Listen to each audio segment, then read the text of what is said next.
Hey everyone, thanks for being here today.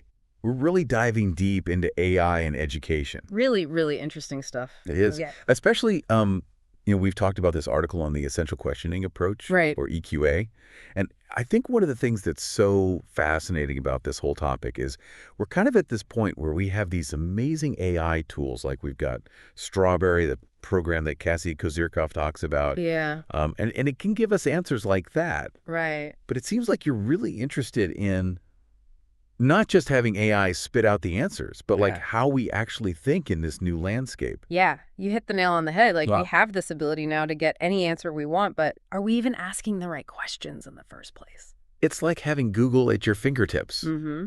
But if you don't know what to search for, it's almost like it's not even helpful. Exactly. And that's where this whole idea of EQA comes in, Okay. the essential questioning approach. So is this like the secret sauce to help us figure out, like, what are the right questions to even be asking? Well, it's less about having a secret formula and more about like a shift in perspective, you know? Okay. Remember we were talking about those knowns and unknowns? Yeah. It's kind of like that. Yeah. It's recognizing that sometimes we think we know something, but we haven't actually asked the questions that would get us to the real like core of the issue. So it's not just about accepting the information like on the surface level, but really digging into those like why questions. Absolutely. Okay, I think I'm getting that. Yeah. So can you give me like a real world example of how this EQA would actually play out? Okay, so let's say you're looking at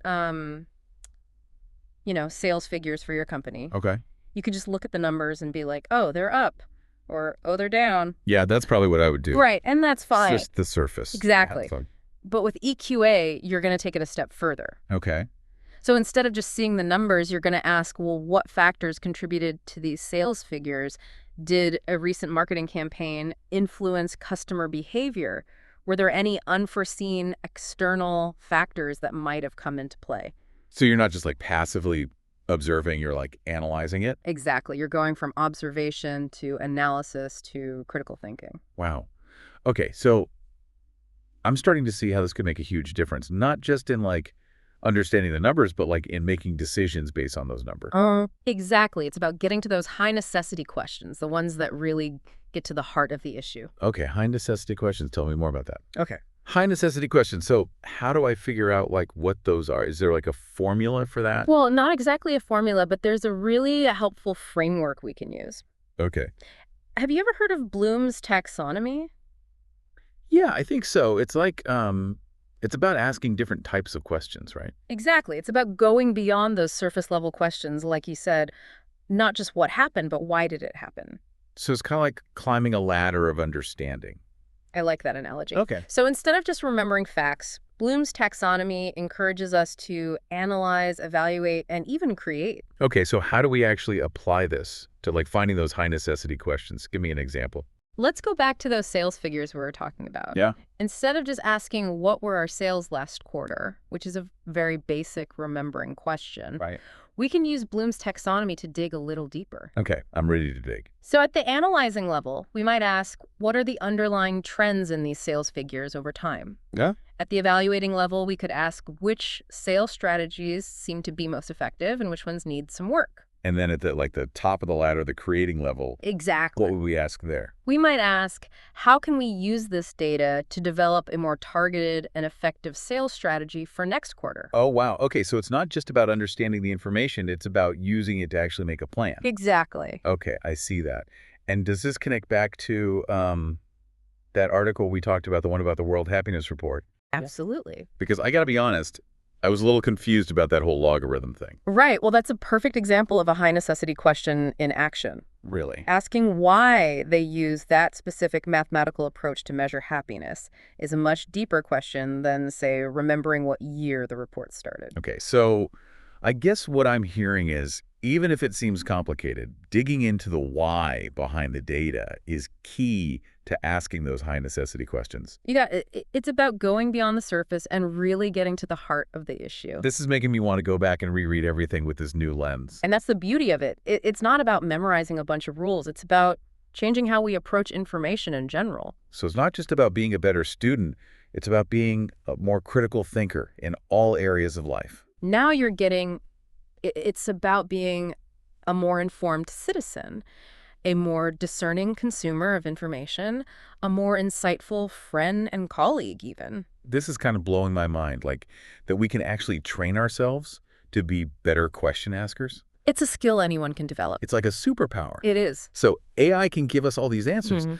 but this EQA thing, paired with tools like Bloom's taxonomy, that helps us figure out like which questions are actually worth asking. And that's such a critical distinction in a world that's just overflowing with information. I mean, think about it. Think about it, like, are we actually smarter just because we have all this information at our fingertips? Right. That's the big question, isn't it? Yeah. It's not just about having access to the information. It's what you do with it. You Yep. know? It's being able to look at all that information and say, okay, what does this actually mean?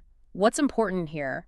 How do I use this? Yeah, it's like we've got this amazing tool, this AI, that can answer all these questions, but now it's like, okay, how do we use it well? Mhm. Like, what do we do with this? And I think that's where EQA comes in. Yeah. It's like the missing manual for the AI age, you know? It is. It's like we've got the device, but we don't know how to use it. Exactly. And this ties back into what we were talking about with education. You know, it's Yeah. not about replacing teachers with AI. It's about giving students the skills to navigate this world where information is constantly changing. Hmm. It's about helping them become lifelong learners. You know, Yeah. people who can think critically and adapt. So does that mean that being able to ask the right questions is going to be like the most important skill in the age of AI? Well, it's definitely up there. Yeah.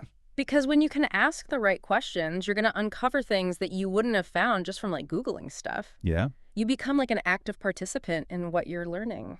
This has been such a great deep dive. I feel like I've learned so much. Me too. It's a fascinating topic. It is. So if there was like one big takeaway you want our listener to walk away with, what would it be?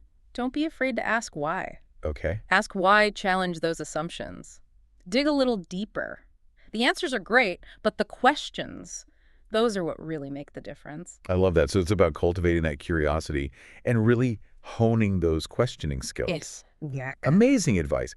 And for our listeners, I challenge you to take what we've talked about today and put it into practice. Yep. Try out EQA. Use those Bloom's taxonomy questions and see how it changes the way you learn. It's really powerful stuff. It is all right, everyone. Until next time, keep those questions coming.